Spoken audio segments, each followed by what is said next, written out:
I've had lots of conversations recently with the women in my teacher trainings and also in mentoring about how to start putting your work online and how to start creating a business as a yoga teacher that will run without you, because I know what it's like being a yoga teacher, going to a million classes and trying to work out the maths of how you're actually going to earn an income whilst also having the space and time to actually live a life or to be a mum. I remember when I first became a yoga teacher, I actually couldn't see how it would ever work for me to earn a full-time income from teaching yoga and also have a social life or have kids and not be working split shifts all over the place. I personally have found so many good things from working online, and it honestly doesn't have to feel spammy or like you're ripping people off. I truly believe that when I'm showing up online, I'm doing the work that I'm meant to be doing, and the online aspect of it is just the way I'm able to do it. It means that I can reach women on the other side of the world that I wouldn't otherwise be able to work with. It means that I'm able to work in a space within yoga, so I'm able to really focus on the areas that I want to work with in a way that wouldn't probably be viable if I was doing it in my local area, because there wouldn't be enough women in my local area who needed the things that I'm trying to share. So I really see the online space as such a gift that I'm able to live in this time where I'm able to reach people across oceans that I wouldn't otherwise be able to reach. And of course, also it does give me the freedom to choose the work that I want to do. So because I'm a mum, because I have 3 kids, I want to be there for pick up and drop off. I don't want to be going to classes around that 5-6 o'clock time of night where that's like prime, dinner, bedtime, all those parts of childhood. I don't want to miss those things being outside the home teaching in a class. That's personally my choice. At other points in my mothering journey, I have to admit, sometimes bedtime is a time I wanted to escape. Not anymore. I really do love bedtime now. My kids are that little bit older. It's not the shit show that it used to be. So with all that being said, if you are looking to get started putting your work online, where the hell do you start? I know it's super overwhelming. Everybody online is trying to sell you, how do you make money online? This method is the one that works. Do this, do that. Make sure you have this, blah, blah, blah. It's a lot. So let's really simplify it today. If you're a yoga teacher, if you want to start putting your work online, let's start here together. So the first thing that I want you to do is get crystal clear on who it is you actually want to work with. So who it is you want to serve and in what way do you want to serve them. Now, when you're first getting started, this person or group of people can be quite broad. I knew for me, I always wanted to share from personal experience. I wanted to work with other mothers. For me, motherhood was such an experience of transformation and of challenge. Like my biggest challenges have come from pregnancy, from birth, from trying to conceive, from being a mum in that first year. And I learnt so much and I really applied my yoga in those times more than any other. And so I knew that that's the space I wanted to work in. But I didn't really know what that was going to look like. It was really a broad space of I want to work with mothers, and I wasn't really sure what that would look like. And that's okay when you first get started. It's okay to have quite a broad scope of people that you want to work with. As you start your work, as you share your work, as you get responses from your audience, as you talk to your students, you're going to narrow that down. You're going to get really hyper-focused on who it is you're actually serving. And the more focused you get, the better what you create will be. Because if you know exactly who you're making your class for, your meditation for, your program for, it's much easier to sell it because you know who you're talking to. It's going to be much easier to create the actual product. It's going to get better with time. Don't put that pressure on yourself to get it perfect right now. General is fine for now, but I do really want to emphasize you do need to narrow it down from I just want to teach yoga online to which group of the population are you serving? Are you going to talk to athletes? Are you going to talk to people recovering from injury? Are you going to talk to mums? Are you going to talk to people who are suffering anxiety? So where in the yoga world are you going to focus your work? And once you've picked that group of people, I really want you to have a think about what is it in particular those people are struggling with? So what are they battling? What are their problems? What do they worry about? What keeps them up at night? And how is whatever you're going to create helping to start solving that problem for them? Please don't get into the trap of thinking you have to solve everything for them, just one small aspect. If you can relieve one small thing for a person, or you can help them get started on a journey to healing, that is amazing. That is an incredible transformation that you have helped them create. That it helps to get really clear on what it is they're actually struggling with and how whatever you're creating is going to help them in some way. So the second thing I want you to think about when you're just getting started is, how do you work best? And I think this is where a lot of new yoga teachers get caught up when they're thinking about going online. You might look at my business and think, but I can't do that. I don't have the skills to put myself on video, or I can't write like that, or whatever it is. And this is where self-awareness comes into it. You need to know what you do best and how you show up best so you can create an online business that works best for you. Because there is no point thinking that you're going to try and make a video a week like I do if you don't enjoy making videos. There really is no point trying to force yourself into something. All you're going to do is procrastinate on it. If you have had trouble getting started, maybe it's because the way that you're trying to create your business is modeled on what someone else is doing instead of what suits you best. So have a think about it. Do you love talking off the cuff? Maybe that's your gift. Maybe when you're teaching yoga, you really just get into a groove with what you're saying and you're really able to just talk and share your message that way. So if that's you, maybe a podcast is going to be right for you, because you don't have to worry about looking any sort of pretty. You can do it in your cupboard and you can just get your message across that way. Maybe writing is it for you. Maybe you love writing long form. Maybe you've loved writing letters. Maybe you've loved writing essays at school, whatever it was. Maybe you're going to get your message across through writing. As a yoga teacher, you know that there are so many other sides to yoga than just the physical asana. Yes, we put that on a pedestal in our culture, but there is so many other aspects of yoga that would help people. The philosophy. Could you turn the philosophy into a daily message that people receive in some way? It's still yoga, but you're not actually showing up on a video in any way. If writing is your jam, maybe you're writing blog articles, maybe you're writing emails, maybe that's how your business is structured.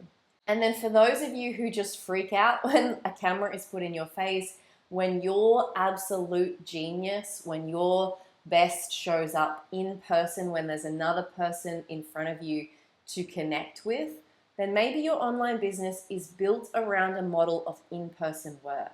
Can you get someone in to film what you do in person? Can you set up multiple cameras in the room and film it yourself?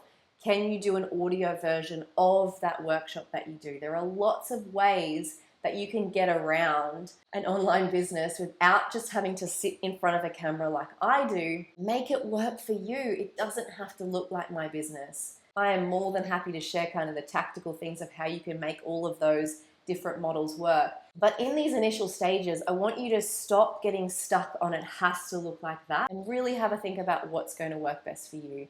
So I have toyed with the idea of having live aspects of my business on and off for the last 7 years. And every time I realized that actually that doesn't suit me and it doesn't suit my lifestyle. While I do really love connecting with people in real time, for me, when I try and schedule live classes, inevitably one of my kids gets sick, they end up home from school, I get sick, something always happens, and it just doesn't feel like the best way that I work in this season of my life. So for me at the moment, really trying to keep my business to the model of pre-recorded things that I can edit, things that I can prepare when my kids are in bed and when they're at school or at kindy, and not trying to force a square peg into a round hole. So pick what is going to work best for you, what you enjoy doing, but also in the season of life that you're currently in.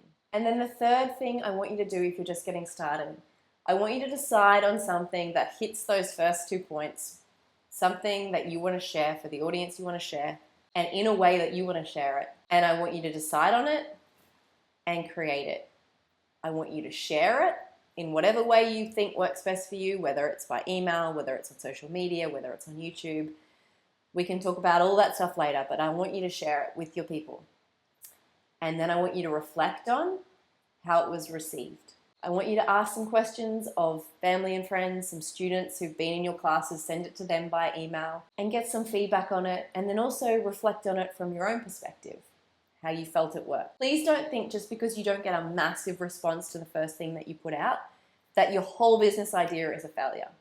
You will probably have to put out a number of things around the same topic before the algorithm gods pick up anything, before Google starts to work for you, before YouTube starts to work for you.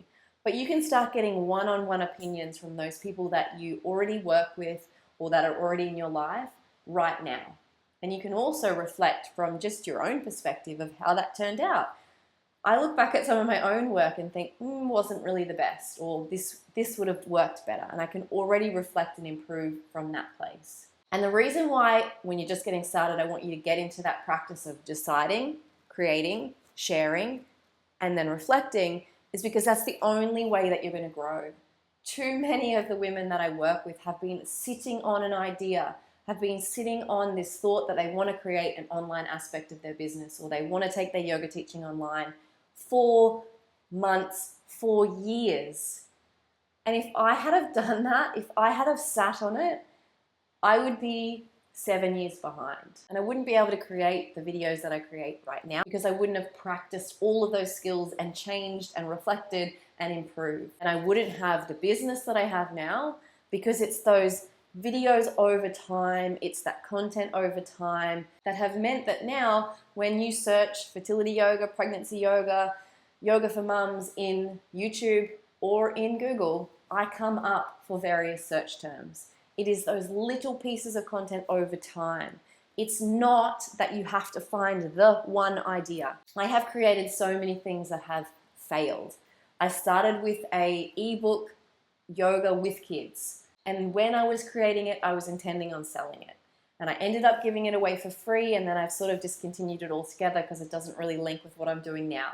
It was a beautiful product. I really love making it. It's got beautiful pictures of my babies in it.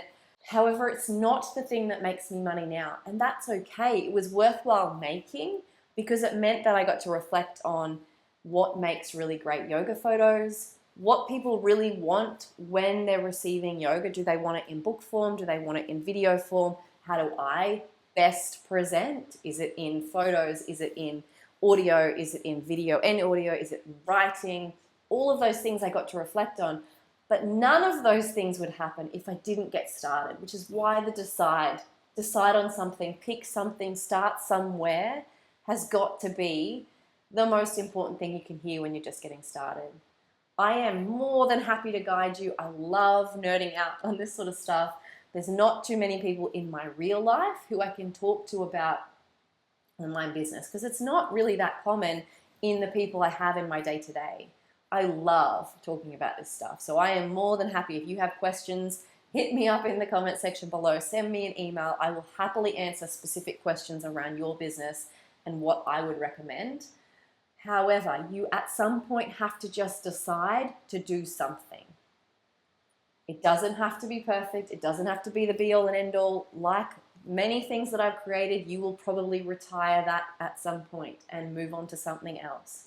But the practice of getting started is what is going to get you moving and help you to start moving your yoga teaching into an online space. So honestly, that's where I would start. Get clear about who you're serving, get clear about how you work best, and then start creating something and get into that cycle of reflecting and improving and creating what you want to share with the world. If you would like to go more in depth in any of these points with me, I am creating a whole course around it. I really want to show you how you can take your yoga work, your yoga teaching, and move it into a space that feels good for you. Because a part of yoga teaching is really that connection, that feeling you get when you feel like you're doing good work in this world. And sometimes moving it into an online space can feel a bit icky because if you look and read and watch all of the stuff from internet marketers, it feels like tactics and schemes and yuck. It just feels a bit icky and kind of